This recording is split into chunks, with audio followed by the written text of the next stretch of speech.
Teplo a teplú vodu na najväčšom prešovskom sídlisku Sekčov vyrábajú okrem iných aj blokové kotolne s označením SK1 a SK2. Výroba tepla na vykurovanie prebieha prostredníctvom tejto kogeneračnej jednotky, ktorá primárne slúži na výrobu elektrickej energie. Spaľovaním plynu v motore kogeneračnej jednotky ako vedľajší produkt vzniká teplo. To sa akumuluje do zásobných nádob.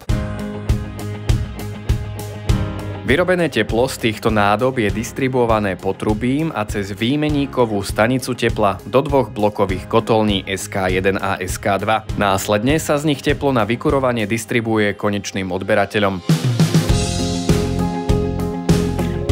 Na prípravu teplej vody v blokových kotolniach SK1 a SK2 sa využívajú tepelné čerpadlá vzduch-voda, ktoré za pomoci termodynamického cyklu vyrábajú teplo. Ide o 4 plynové absorpčné tepelné čerpadlá, ktoré sú umiestnené na každej kotolni. Aj tu spaľovaním plynu vzniká dodatočné odpadové teplo.